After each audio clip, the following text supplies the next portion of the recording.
Good evening, everyone, and welcome to the Ford Presidential Library, and happy almost spring. I keep hoping. My name is Elaine Didier, and it's my privilege to serve as director of both the library here in Ann Arbor and the museum in Grand Rapids, and to welcome you on behalf of David Ferriero, the Archivist of the United States. We're very pleased that you could be with us tonight. Our program is brought to you by the National Archives, our parent organization, with additional support from the Ford Presidential Foundation. And we're very grateful to all of you who are members of Friends of Ford and contributors to the Ford Foundation because, believe it or not, these programs don't happen without that very essential support. So we appreciate your active support in what we do. Tonight, we are hosting a speaker who addressed a full house last night at the museum, and I can guarantee that you will be fascinated and delighted with a very intriguing presentation. Garrett Graff will be talking about the very interesting history of the government's doomsday plans, which are, frankly, far more detailed and intricate than most of us would have imagined. Mr. Graff is a distinguished magazine journalist and historian and has spent more than a dozen years covering politics, technology, and national security issues. He has written for publications ranging from Wired to Bloomberg Businessweek to the New York Times, and has been as the editor of two of Washington's prestigious magazines, The Washingtonian and Politico. Today, he is the executive director of cybersecurity and technology programs at the Aspen Institute in Washington. He is the author of several books, including The Threat Matrix, The FBI at War, and The First Campaign.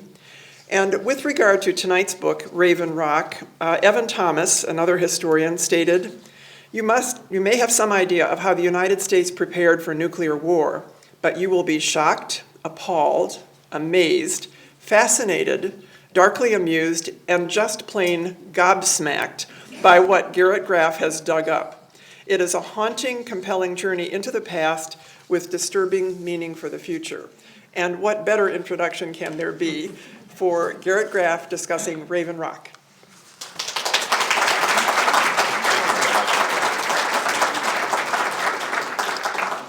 Good evening, everyone. Thank you so much for coming tonight. I am really pleased and excited to be here. I love presidential libraries and presidential museums, and as a historian, just find them this incredible national treasure that every year I like to believe on April 15th that when I write that check to the federal government, all of it goes to support the presidential libraries. And I'm excited to be here. Also, I live in Vermont now, and we got 11 inches of snow at my house last night. So I'm probably the only speaker who can come to Michigan in March and be so grateful for the warmth and the pleasant weather that you all have here. So this is a book and a story that I ended up starting to write in 2010, 2011.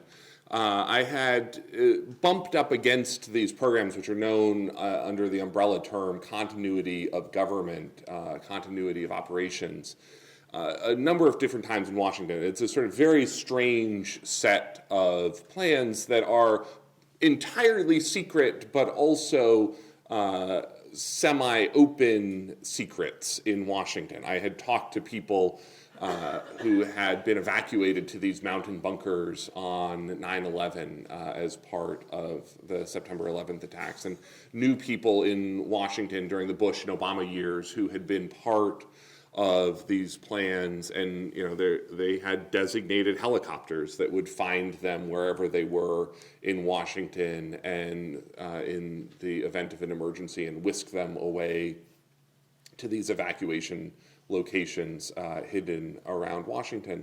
But what got me really interested in this, in diving into the history of these plans, was I was working at Washingtonian magazine at the time, and one of my colleagues came in the morning and handed me a U.S. government intelligence officer's badge that he had found on the floor of a commuter parking garage on his way into work that morning. And he was like, you cover this stuff. You can probably figure out how to get this back to this guy. He's probably having a really bad day, having commuted all the way into work and then realized he doesn't actually have the badge to get into his office. And so I start looking at it, and I turn it over, and it has on the back something that says long-term evacuation directions. And so I get on Google Maps and Google Satellite and start following this path out from DC into Virginia, through the Virginia mountains, all the way into West Virginia. And on Google Satellite, you can see that this road ends on the side of a mountain where there's a chain link fence, a guard shack, about 50 more yards of road, and then the road just disappears into the side of a mountain. And you can see actually these big concrete blast bunker doors. And it was an unmarked facility. It was a spot that did not, as far as I could tell, exist on the map. And I was like, wow, this is one of the new bunkers that have been built after 9/11. This is one of the new secret facilities that the government would go off and hide in if something actually happened in Washington. So that led me to begin to go back and try to trace the history of these programs, to trace the history of these facilities. And the name of the book, Raven Rock, actually, as you may know, is the name of the main backup Pentagon bunker in Waynesboro, Pennsylvania. Built in the 1940s and 1950s, it is of almost unimaginable scale. It is a hollowed out mountain with a freestanding city built inside of it, capable of holding about 3,000 people. It has its own reservoir, its own fire department, its own police department, sort of all of the engineering, the power stations, sort of everything that you could possibly need to survive living inside the mountain for the month that the Pentagon has designated this facility to have to survive. It's also a government facility, and so in sort of the weird quirks of government contracting, the cafeteria inside the mountain is run by the Choctaw Indian tribe as part of a minority government contractor set-aside. And so these programs sort of exist, and you'll sort of see this theme in a lot of what I talk about, this sort of weird mix of these incredibly secret facilities mixed with sort of all of the ordinariness of working for the federal government in a regular office job. So there are 3 of these largest bunkers in the United States: Raven Rock, Mount Weather, which is the main presidential bunker in Berryville, Virginia, which is run by FEMA, which is the agency that's actually responsible for running the national continuity plans. It too, hollowed out mountain, several thousand people, its own generators, its own police department, its own fire department. Then the Pentagon also has the Norad Bunker in Cheyenne Mountain in Colorado Springs, which, if any of you remember the movie War Games with Matthew Broderick, this is the bunker that sort of most of that movie takes place. Still operational today. These facilities still operate 24 hours a day, 365 days a year. In the heart of Cheyenne Mountain, the Norad Bunker, a Subway fast food restaurant, which, so as I got into this book, I sort of kept picturing the one Subway worker who's going to survive nuclear war, because nuclear war happens to hit during his or her shift, and they just keep serving the $5 footlongs until the fresh baked bread runs out after the apocalypse. But these really are just the tip of the iceberg of this incredibly strange constellation of more than 100 of these facilities built around the United States, most of which are still in operation in some form today.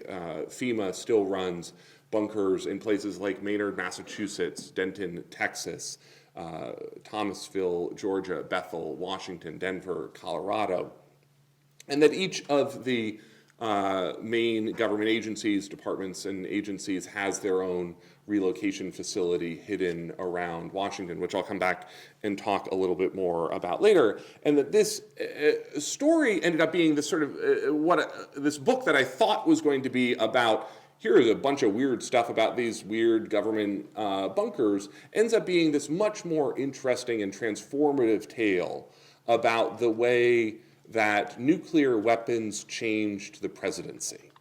And that in some ways tonight we are standing in a building that would have never been possible except for the invention of nuclear weapons. That it was that the arrival of nuclear weapons sort of changed the way that we thought about the presidency and changed the way that we thought about presidential succession. And so after 150 years of American history, during which we did not actually have particularly good presidential succession plans, for more than 40 years of the first 150 years of American history, we actually didn't have a vice president, that either the vice president had died or the president had died and the vice president had taken over, and we didn't have any mechanism to replace a vice president short of the next election. And we didn't have, yes, the Speaker of the House and the President pro tem of the Senate were next in line, but those jobs actually, for much of American history, only existed when Congress was in session. And so we went, full decades of American history without really being sure who would take over the United States if the president actually died. And so this was something that came up in the atomic age that we solved with the 25th Amendment, which was used for the first time to install Gerald Ford as the vice president of the United States midterm, such that I would posit to you that if it wasn't for the invention of nuclear weapons, Gerald Ford might have never ended up being president. And that this arrival of this new technology transformed in a myriad ways how the presidency operated. It was as late as 1935 when FDR was dedicating the Hoover Dam. His motorcade got lost in the canyons on the drive back to Las Vegas, and the president disappeared for the rest of the day. No one knew where he would next appear. No one knew where in a tri-state area he might next arrive, and no one knew how long he was going to be out of touch.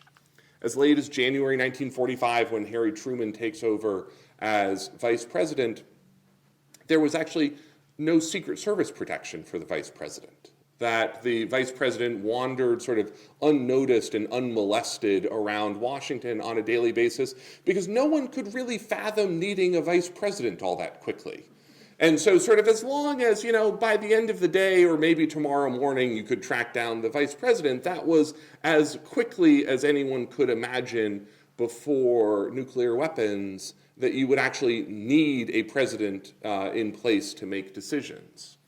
And of course, that summer, July, August 1945, then President Truman, with the Trinity blast and the bombs at Hiroshima and Nagasaki, inaugurates this new era and this new arms race that very rapidly begins to compress space and time of presidential decision-making to the point where we now have a system that we sort of forget about much of the time, but that all of the majestic toys of the modern imperial presidency are effectively tools to ensure that the President of the United States can be reached anywhere on the surface of the planet or up in the air and can launch nuclear weapons from wherever he is in a 15-minute window, whether he's aboard Marine One, Air Force One, or in the armored, screaming siren motorcades running around the country. and that this is a system that we have actually devoted not just billions, not just tens of billions, but hundreds of billions of dollars to developing and finessing and perfecting to a level where the President of the United States, never more than 2 minutes away, has that presidential nuclear football, the black briefcase that follows him wherever he is. If the president gets on an elevator, the football gets on the elevator. And when the president is on the golf course, the third golf cart back in the line of presidential golf cart motorcade has the military aid with the nuclear football, which I'll talk a little bit more about in a little bit. But that from wherever the president is at any given moment, he can give the order to launch nuclear weapons, and that the first ICBMs leave their silos 4 minutes later. Just this incredibly finely tuned system devoted and built in the wake of the Cold War. And that sort of much of the system came about in the 1950s and 1960s in a way that is really unimaginable to us, even with the new threats from North Korea.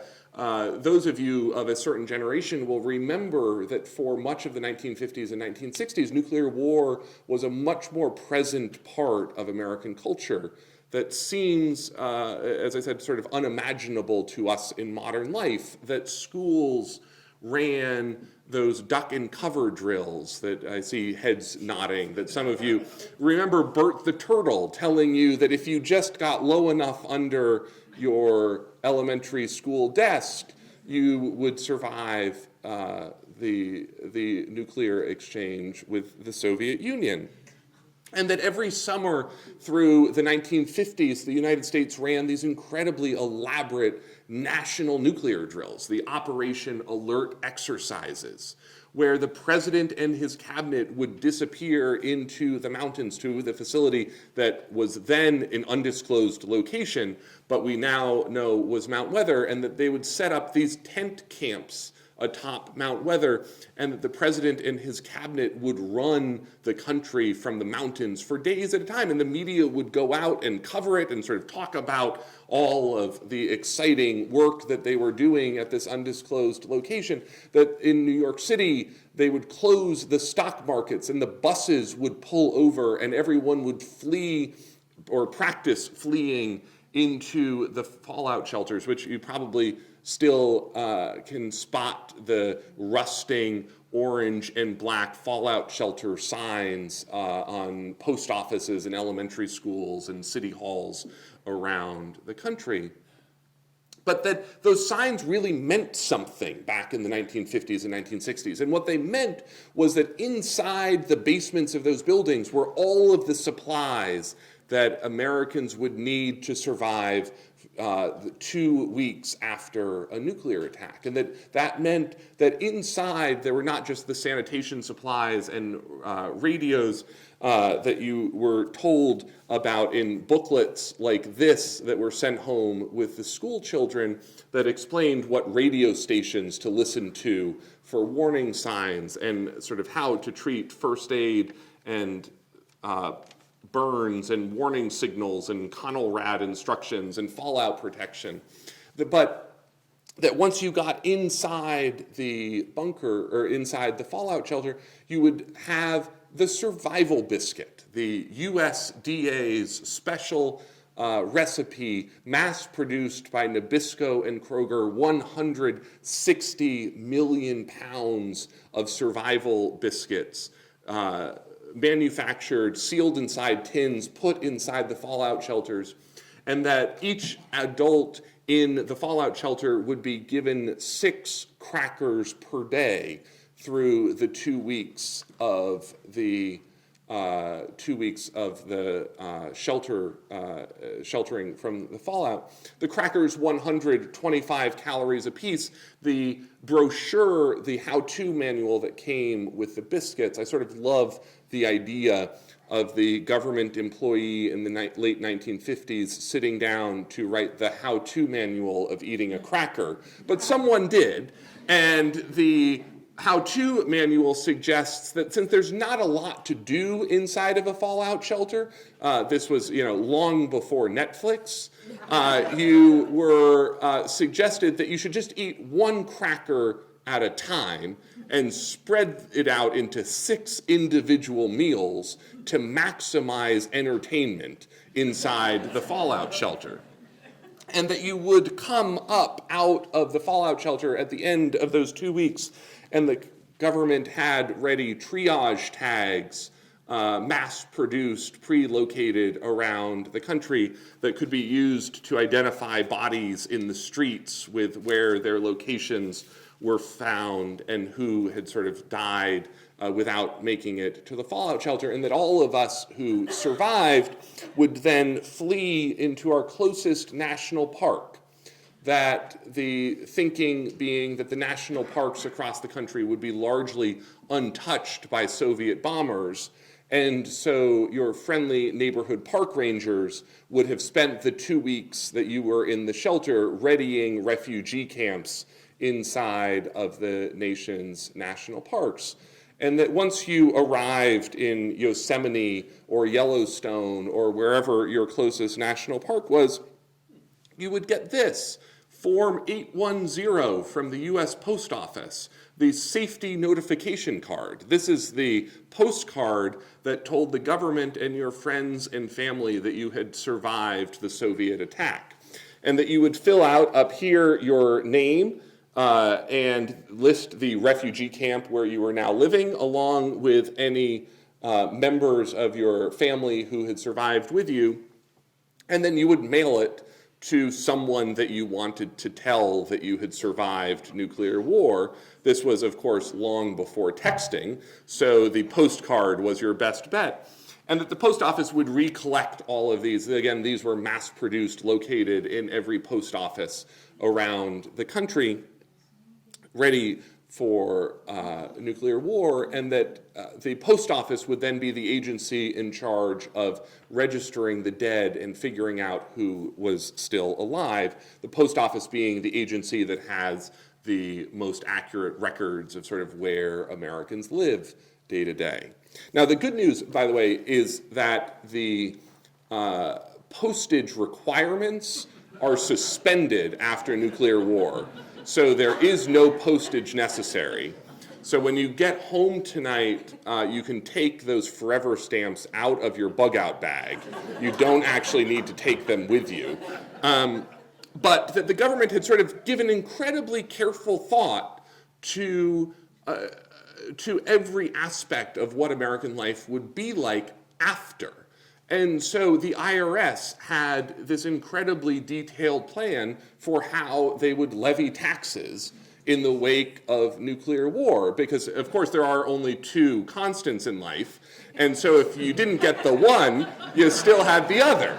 And the IRS's plan was that it was going to be unfair to try to levy anything like property taxes, because some people would have had their properties destroyed by the nuclear bombs and some people wouldn't, and so it would be an unequal tax situation. And so they had this plan to install a European-style VAT consumption tax that would be the equitable way to raise revenue after nuclear war.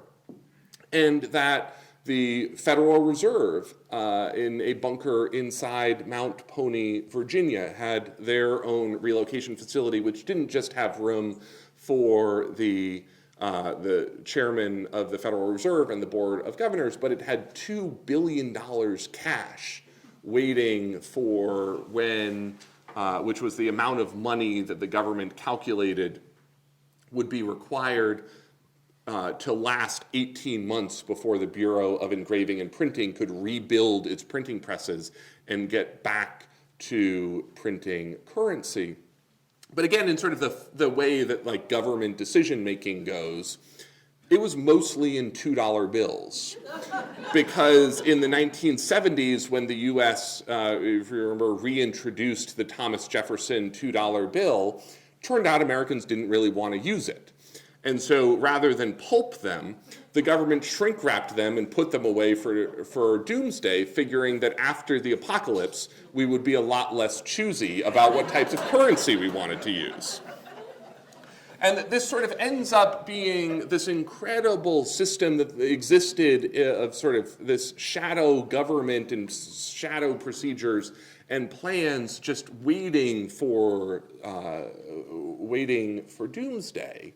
But at the same time, we built these incredible systems and vehicles and constellations of not just these bunkers, but Navy ships at sea and armored railroad command posts and airborne command posts that would shelter the president and the nation's leaders, such that during the 1960s and 1970s, there were two special Navy ships, the USS Wright and the USS Northampton, that were known as the National Emergency Command Post Afloat, the NECPA, which both one of these ships was always on station off the Atlantic coast to such that the president could be evacuated by helicopter from Washington, fly to the NECPA and run the nuclear war for months at a time from sea.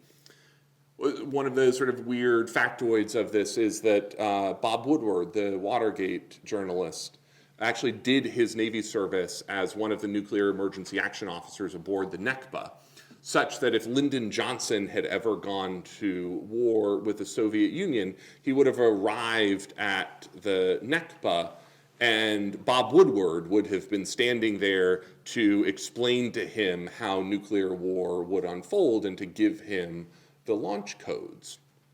That through the Cold War, we built this fleet of what were known as the presidential doomsday planes, the night watch planes, that were, in their latest incarnation, converted 747s, 4 of these planes that serve as the president's airborne command posts, ready at a moment's notice for the president to lead nuclear war from the sky.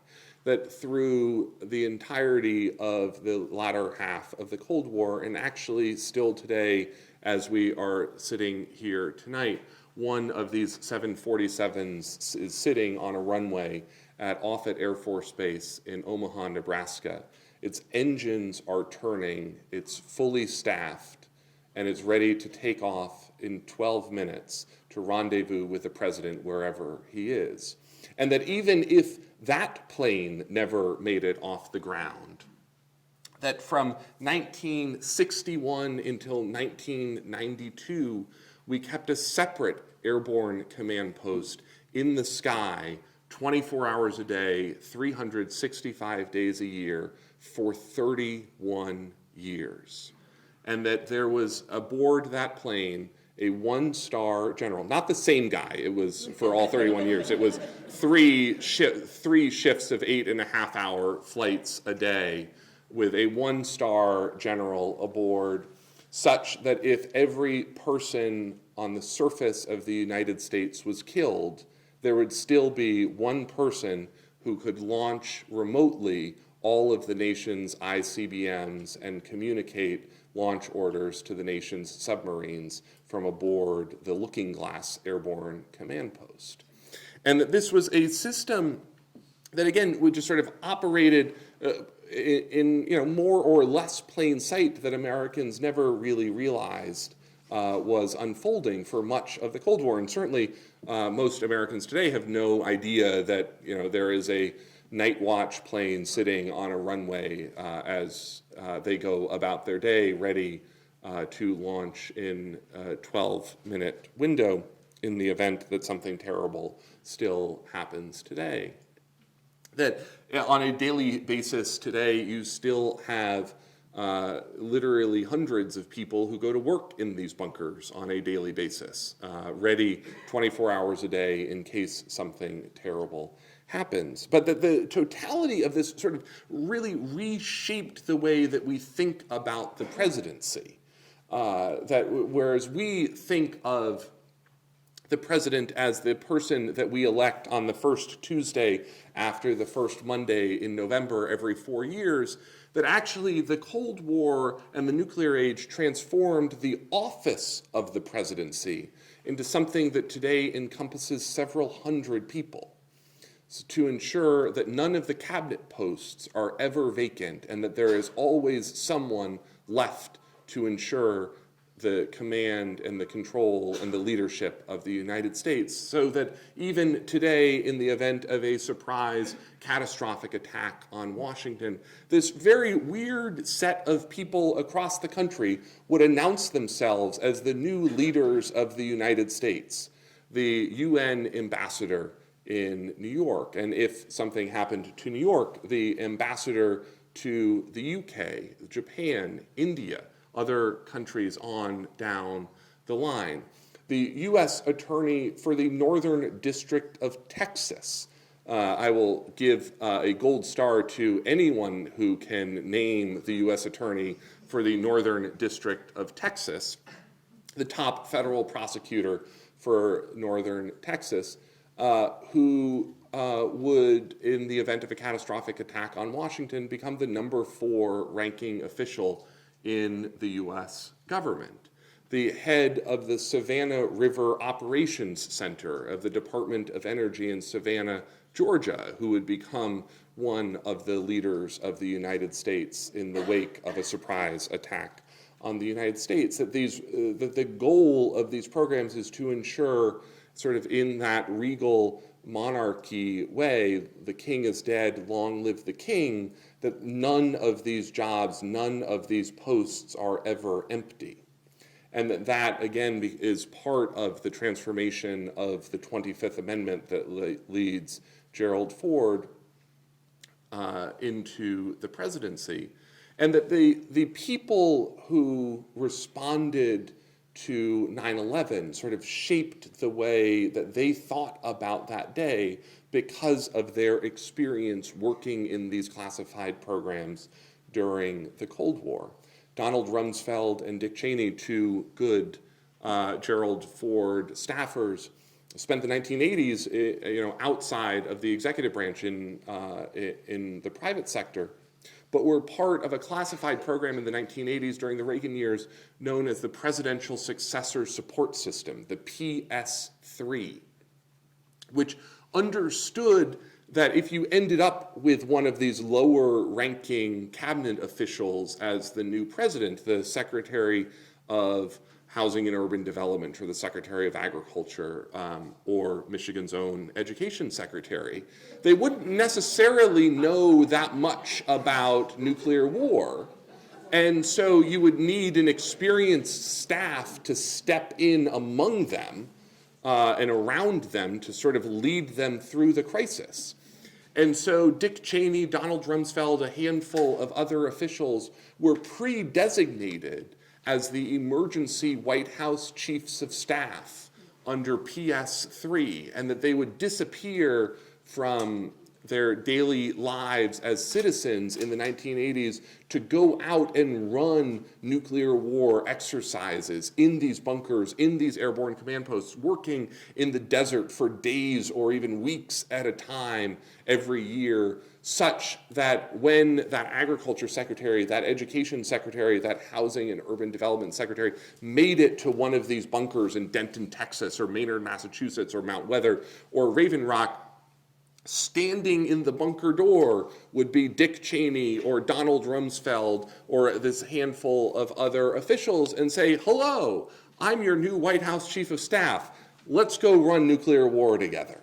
And that it was sort of this incredibly elaborate system where we had built this entire shadow government to ensure that not just that these jobs were never vacant, but that there was always going to be sort of a core of well-trained, thoughtful staff ready to surround them and help lead them through the crisis.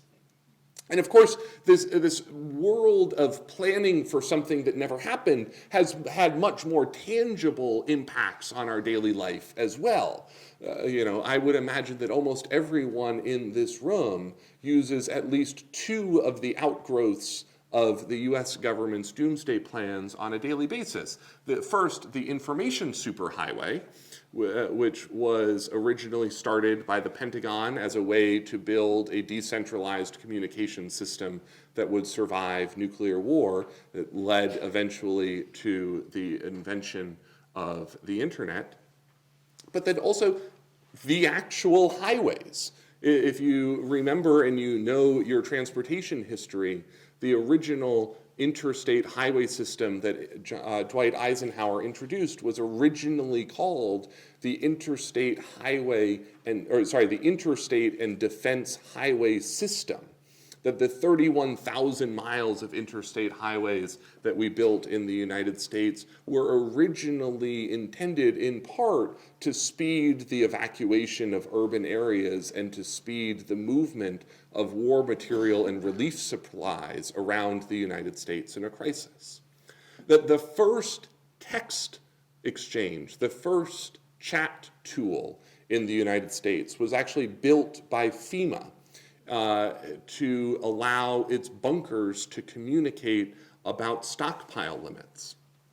The original reason that there was a character limit, the original 140 character tweet, was actually the government FEMA employees wanting to make sure that no one tried to write a memo in the chat program, and so they kept the character limit short to ensure that it would only be used for urgent communications in an emergency.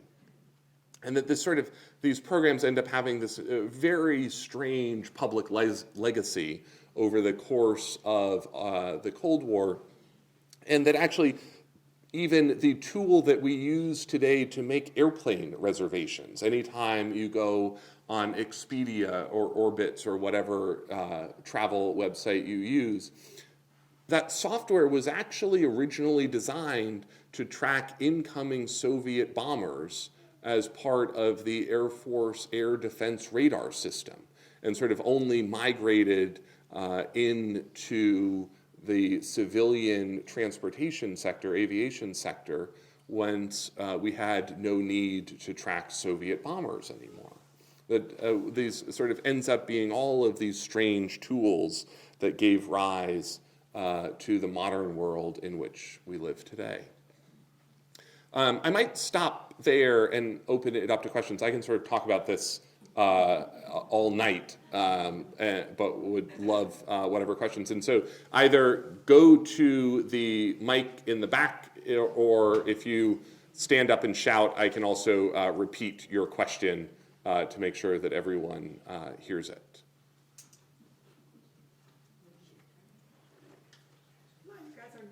Oh, all right.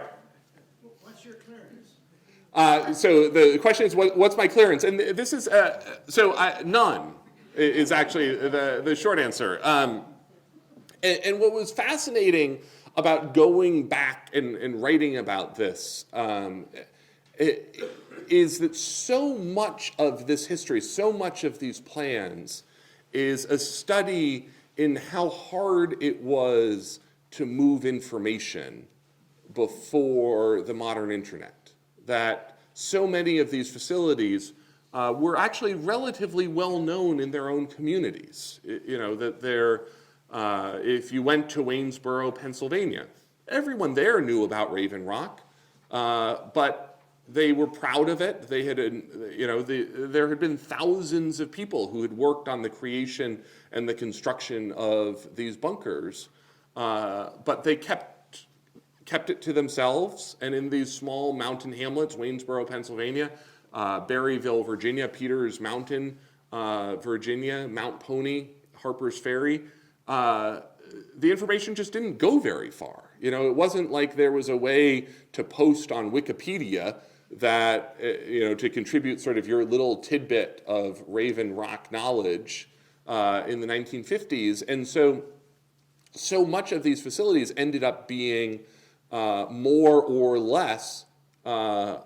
total secrets through the Cold War. And some of them actually were really, truly total secrets for much of the Cold War. The Greenbrier which was the congressional bunker in White Sulphur Springs, West Virginia. If you ever have the chance and are anywhere close to White Sulphur Springs, West Virginia, it's open to the public now, and it's a fabulous tour. It's a fascinating tour.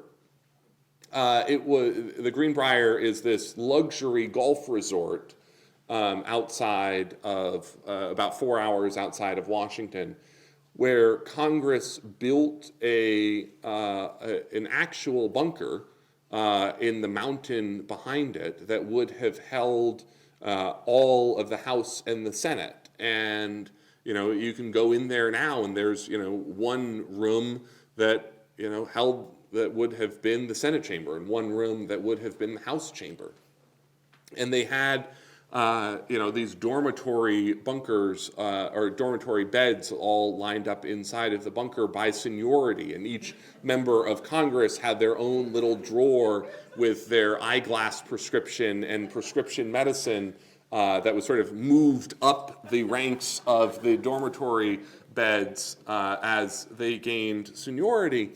But this was run by the forerunner of FEMA through the Cold War by a front company that the resort told people was the resort's AV technicians, and that they would maintain, the televisions and radios and, the conference hall equipment in the Greenbrier, and then sort of duck behind these fake doors and go work in the bunker for the rest of the day.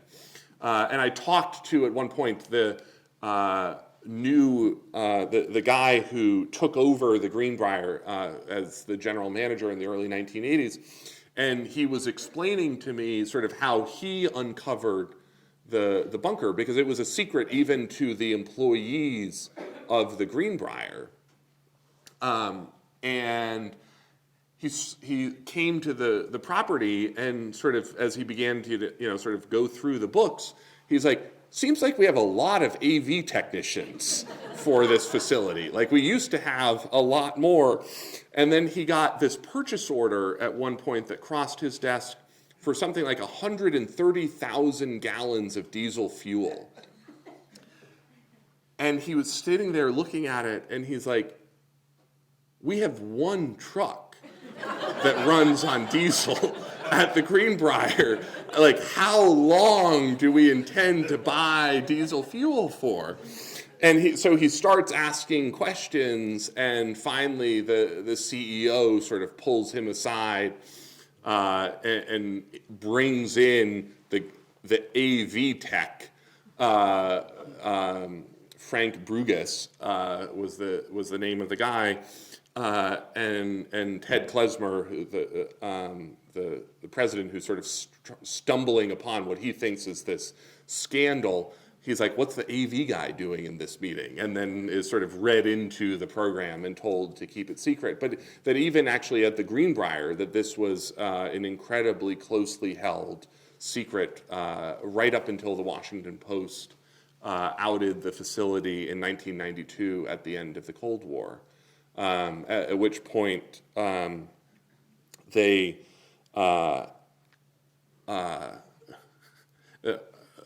Ted told me sort of the story of being there the day that the Washington Post outed this, and this truck pulls up at sort of the back entrance to the bunker, and the AV techs start immediately offloading what turns out to be effectively the armaments for a small infantry platoon that had been hidden inside the bunker, and loading them onto the truck, and the truck takes off, and Ted says, well, what are you guys doing? And the guys at Forsyth Associates was the name of the front company, and the head of Forsyth Associates says, do you want to be the person who tells Congress what we were planning to do with those weapons?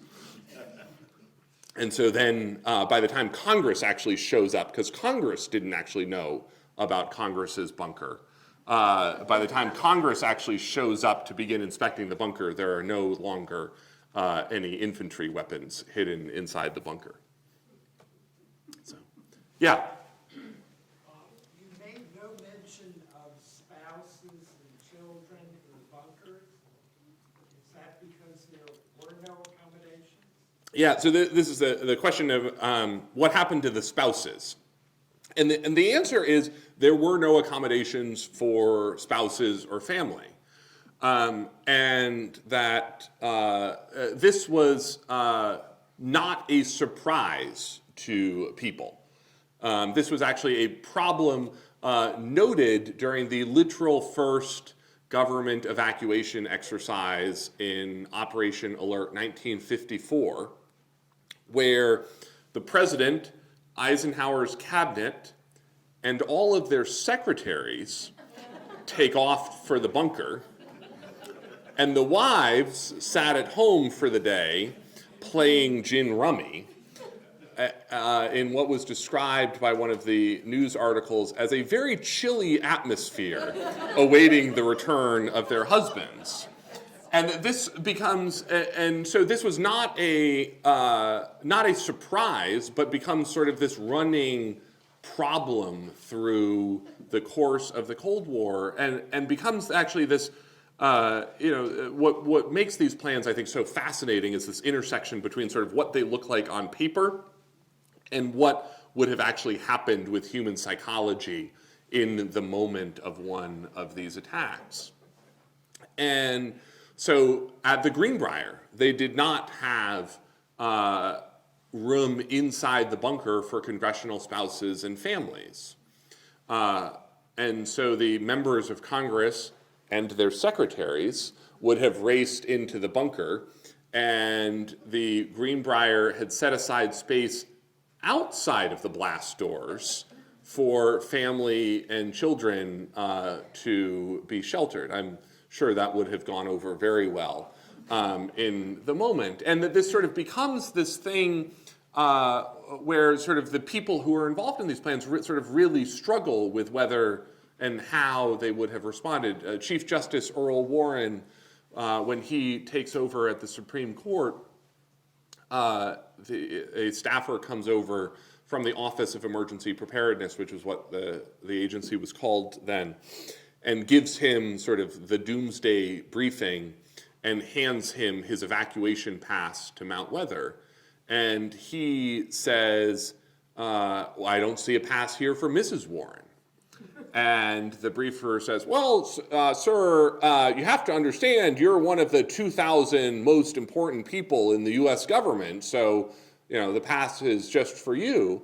And he says, well, I have really good news then for the 2001st most important person in the U.S. government, because I'm not going without Mrs. Warren. And in fact, he never did and handed his pass back in and would have never evacuated. And this is sort of still part of these plans and sort of a hole in these plans today. I know someone in Washington who was part of these COG operations during the Obama years, and there was a designated helicopter that would have found him wherever he was in Washington and evacuated him to one of these mountain bunkers.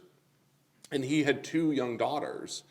And he said to me, if anyone thinks that if that helicopter lands on my daughter's soccer field on a Saturday morning, that I'm just going to wave goodbye to them and run out to the helicopter, they're crazy. And so I sort of came to think, the problem with these plans is that it sort of, when the alert went out, you had to be really sure it was nuclear war, because one way or another, you weren't really going to have a family to come home to afterwards. So, yeah, down here. So, did anybody in this sort of planning really take the sort of idea of what a nuclear war would have actually been like? I mean, everybody at the time knew how many weapons we had, how many weapons the Soviets had, and how many weapons the Chinese had. And if anybody started throwing these things around, then you get basically nuclear winter, total annihilation, radioactive waste all over the place. There's nothing to come out. Yeah. So this is the question is about how realistic were any of these scenarios and the extent to which you were looking at tens of thousands of nuclear weapons in exchange between the U.S. and the Soviet Union or China. And what is sort of interesting about the way that these plans unfold is, nuclear war sort of goes through distinct eras, where sort of one of the things that we sort of forget about because we know where the Cold War ends is that for much of the first 15 or 20 years of the Cold War, nuclear war was sort of seen as a potentially survivable scenario where you were dealing with Soviet bombers, and so you would have 8 to 10 to 12 hours worth of warning. You were dealing with atomic bombs, not hydrogen bombs, not thermonuclear bombs, and you were dealing with scores of bombs, not thousands of bombs. And so sort of when you look at these scenarios through, and remember also in the 50s and 60s, actually America was more rural than it is now. The population was sort of more spread out. And so there was sort of this idea, certainly during the Eisenhower years, but even a little bit into the Kennedy years, that, America might get hit by 40 atomic bombs, but that wasn't going to be sort of a catastrophic existential blow to the United States. And that and that's when you see sort of the height of the public parts of these exercises, these sort of mass national nuclear exercises, the duck and cover drills. Because actually, if you're dealing with an atomic bomb, getting low under your desk is actually a really good survival technique. If you are much more than about 3/4 of a mile away from an atomic bomb and you're under your desk, you might actually survive. And of course, we now know sort of how the Cold War unfolds from there, that you go very quickly from bombers to ICBMs, hours to minutes. You go from atomic bombs to thermonuclear bombs. So you go from kilotons to megatons. You go from hundreds of weapons to thousands and then eventually tens of thousands of weapons, so that ultimately you're looking at a nuclear exchange that might have involved 10,000, 20,000, 30,000 nuclear weapons. And of course, that is an incredibly different scenario and something where that becomes existential, not just for the United States or the Soviet Union, but also for the entire world as we sort of came to understand nuclear winter. But again, sort of nuclear winter was really only something that we began to wrap our minds around in the 70s and 80s, that this was something that, and this is where sort of you see the government's ambitions for nuclear war shrink, that we sort of lose the backyard fallout shelter push, that we lose the push to evacuate urban areas, and the government plans shrink to effectively what they are today, which is a finely tuned system that will hide a very small number of high-ranking government officials away in bunkers and up in the sky in airborne command posts, while the rest of the United States fares a little bit worse than that. And that this is sort of part of what becomes the challenge of these systems, is that they just end up being sort of too big and too complicated, which was actually a part of the planning that we actually, and you saw this even during Dwight Eisenhower's years, that sort of the push for mutually assured destruction was really seen as a way to ensure that neither country, neither superpower would ever actually go to war. And so these plans became so big and so complicated that there sort of wasn't going to be anything short of a world-ending catastrophe. And in part, that was baked into the plans, that that nuclear football that I talked about at the beginning, that black briefcase, it was, it's not the high-tech thing that we think it is from like popular culture. There's no retina scanner or palm scanner, and there's not even a big red button inside the briefcase. What it is it's 3-ring binders and a telephone.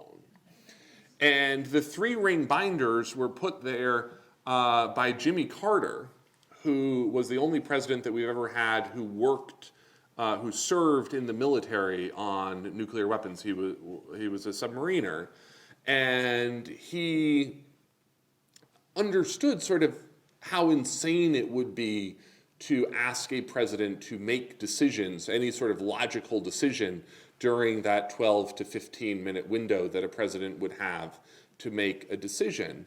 And so he basically had the Pentagon boil nuclear war down to a bunch of pictures, put them in a 3-ring binder, and the president would open up the 3-ring binders, and as one military aide called it, it was a Denny's menu. It was a bunch of pictures, and you would just sort of point at what type of nuclear war you wanted to order, and then you would get on the telephone and you would call Raven Rock or the Pentagon or the Strategic Command in Omaha, and you would sort of just read off the menu of what type of nuclear war, and do you want a side of this or a side of that? And that was the nuclear war that the United States would launch. But again, there wasn't a way for this to be a real calculated small effort. Like this was going to be all or nothing. Yeah. I have 2 questions. One, can you address the provisions for former presidents? Mm-hmm. And then secondly, in the bunker for members of Congress, was there some order or plan for Republicans versus Democrats? Or were they going to be side by side? And when those plans were in place, I think you said the 80s, I don't know how many women were in Congress at that point. What were the provisions for women who were members of Congress? Yeah. I'll answer the former president's part first, and then because the Congress answer it sort of ends up being this interesting one, where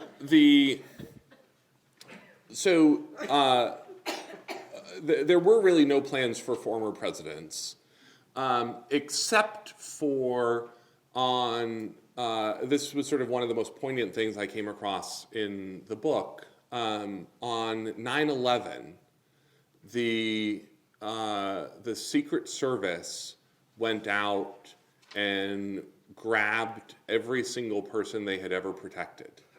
So not all of the former president's children, grandchildren, pulled them out of college classes. They found someone, whether it was a retired agent or sort of local police or someone, to go out and lay hands on every single person the Secret Service had ever protected, just to make sure on 9/11, sort of everyone that the country had ever cared about was safe. Which I thought, there was no legal mechanism for them to do that. It wasn't something that they were sort of supposed to do, or even something that was a plan that existed that day, but just sort of the DNA of the Secret Service to protect their protectees was so strong that, and I tell the story in the book, I forget, it might have even been a Ford granddaughter, ended up she was in college in Dallas, and, ended up spending like 2 days living with this retired Secret Service agent in Dallas who, she didn't know, who just showed up at her college that day and said, you're coming with me. And the Secret Service sort of reported, I think it was by about 1 or 2 o'clock that day on 9/11 to Laura Bush, that they had every member of the former president's families in their protection. So the Congress answer ends up being this really interesting one, because there were no real plans specifically for members of different parties in the bunker, although there's space for the Speaker of the House and the Majority Leader and the Minority Leader. But part of what also ends up being so interesting about these plans is they all have modern analogs. I have in the book what these plans used to be. All of these plans still exist in some sort of modern form. So there is this set of plans in the modern context that's known as enduring constitutional government, ECG. It's the most highly classified set of the modern continuity plans. And it's about how the three branches of government would work together after an emergency. And what we know about it, or what we think we know about it, is that it effectively suspends all normal government operating procedures and empowers some small rump Congress to act on behalf of Congress for the duration of the emergency. And that we know that in part because the modern version of these plans is that, we're sort of all familiar with the designated survivor, the Kiefer Sutherland show, where there's one cabinet official who's, hidden away during States of the Union or presidential inaugurations or other high-profile events. But since 9/11, there's now a congressional designated survivor who is also hidden away in those moments, so that there will always be at least one cabinet official and one member of Congress who survives. Now, as everyone knows, that only matters if sort of the normal situation is suspended, because under normal circumstances, one member of Congress is powerless.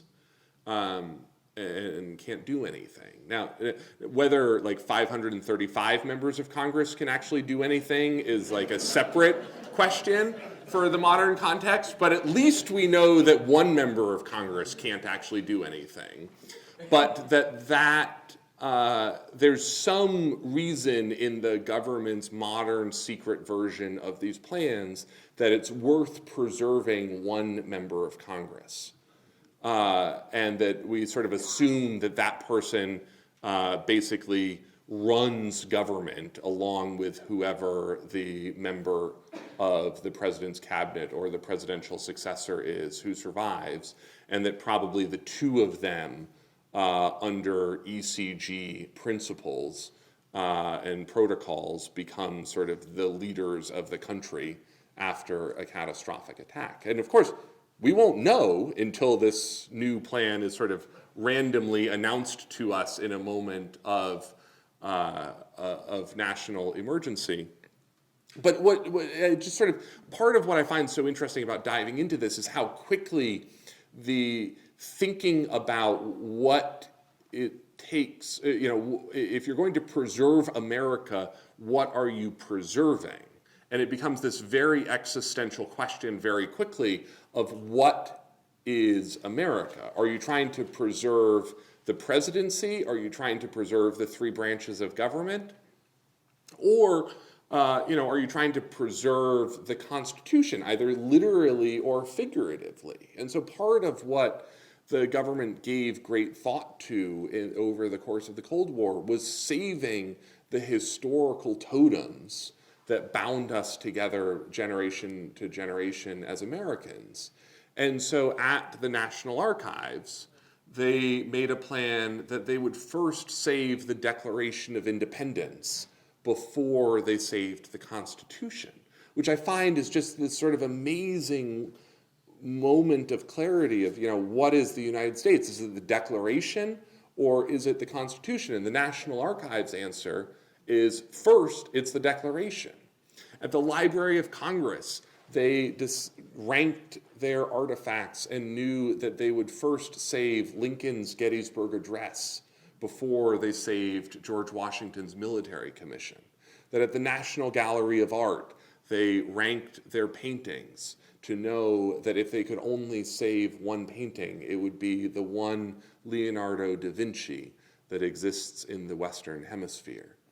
And that sort of one of my favorite details in the entire book was through the Cold War in Philadelphia, there was a specially trained team of park rangers whose job it was to evacuate the Liberty Bell in the event of a surprise Soviet attack on the United States. I sort of love the image of the park rangers, driving off into the mountains of Appalachia with Liberty Bell swinging in the back of their pickup truck, and then them getting there wherever they're going, and then being like, no, we swear the crack was there before we left Philadelphia. That's not our fault. So, yeah, down here. I have kind of a two-part question. One is, given our dependency on technology for communication, what plans are there to communicate given the internet and all of that? Yep. And what kind of supply of food and water is there in these bunkers? Well, there's a subway. It's a two-part question about sort of what's the communication systems in place for this. And then sort of what's the food. The modern food is basically all MREs. If you go to any Army, Navy surplus store and buy up some MREs, you'll eat the same food that the government is going to eat inside Raven Rock. But what about the water? So there are reservoirs inside each of these facilities. I mean, massive lakes. I mean, literally multi-million gallon lakes inside of these, and the sort of one of the pranks at Raven Rock. So Raven Rock, as the crow flies, is 15, 20 miles away from Camp David, and they when new security guards would come in to what was called the Fraternal Order of the Mole, which was the unit that ran Raven Rock. They would station the new security guards at the edge of the underground reservoir for submarine drills.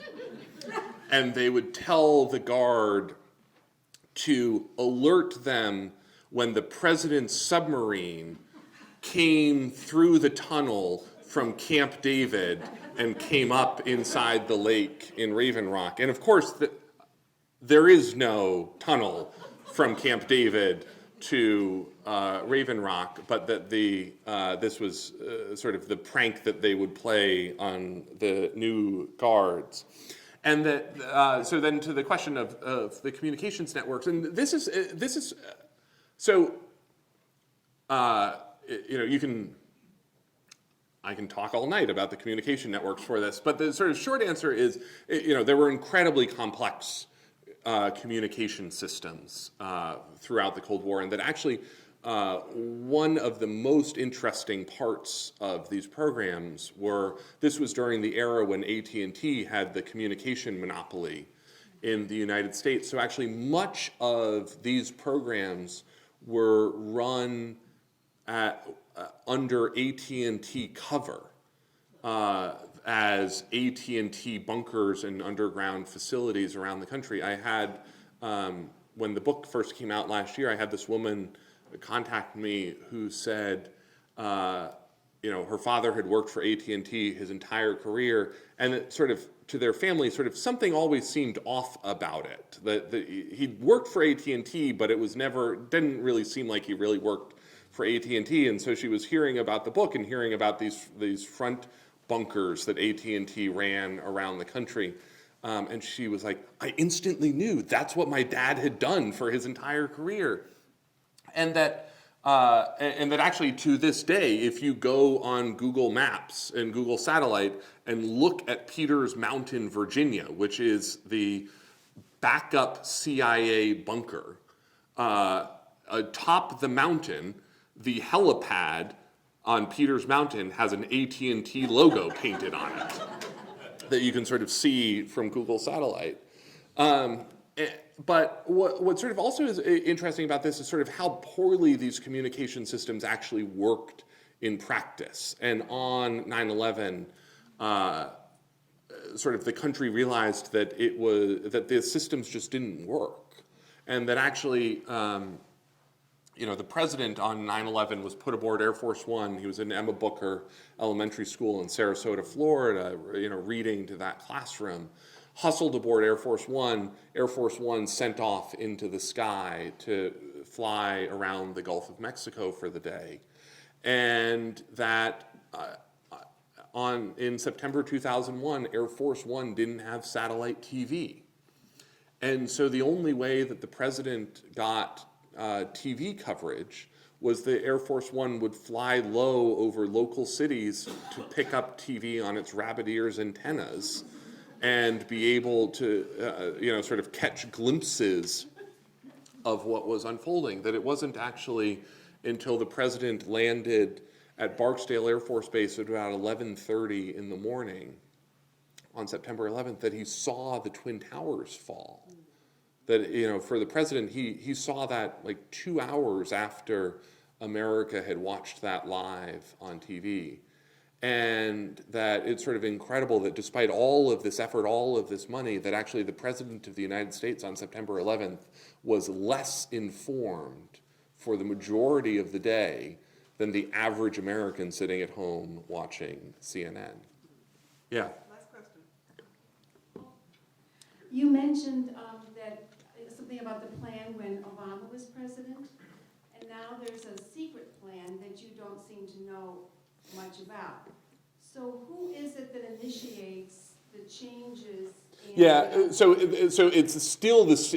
So there are tactical levels of the plan and strategic levels, and so we know a lot about the tactics. Like if we know sort of who's in the rough lines of succession. We know who. You can look up in the sky in Washington on a daily basis and see the blue and gold helicopters from the 1st Air Force Helicopter Squadron that are up there every day practicing evacuations in the event of a catastrophic attack on Washington. What we don't know is sort of what happens after that, and that those plans are still quite secret. And we know a lot about, if you read the book, you'll know a lot about what the plans were during the Cold War. And so you sort of have to go through this thought exercise of like, well, if this was what the plan was then, there's some version of this thing that exists now that it is sort of probably looks a lot alike, but is slightly different. So, through most of the Cold War, we all know the president's football.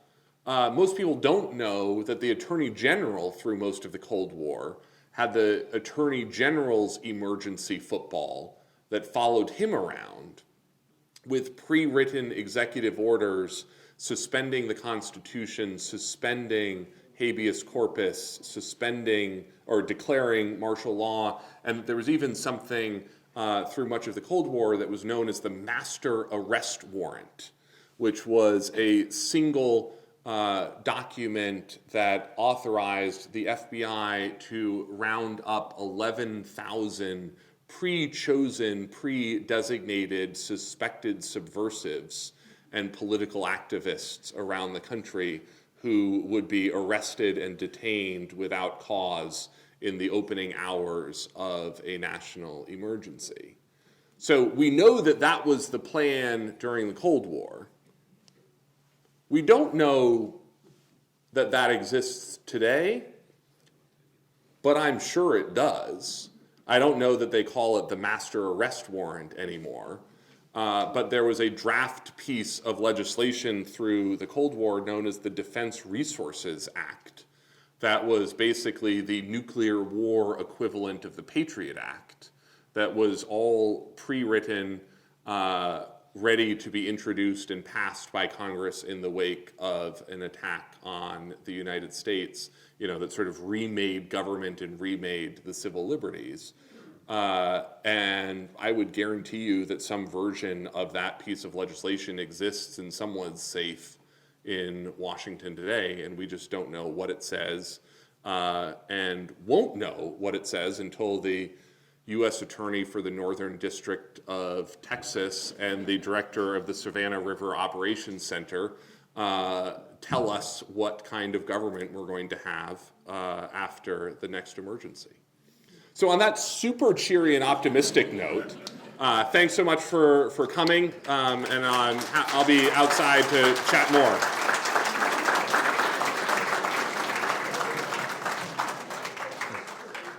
And as usual, we have a gift for our speaker. We have President Ford's signature on a couple of pens Oh, that wonderful. you can use to sign your copy of this fascinating book. So thank you so much Thank for you so coming. much. And also, before we leave, I want to introduce a special guest. I should have done it earlier.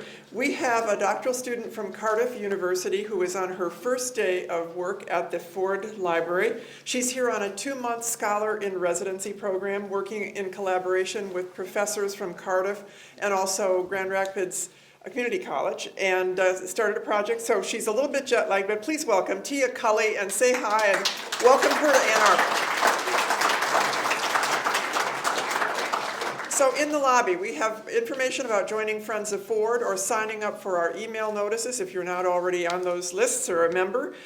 We have lists of upcoming programs and, of course, a book signing and, as always, refreshments. So enjoy the reception and thank you all for coming.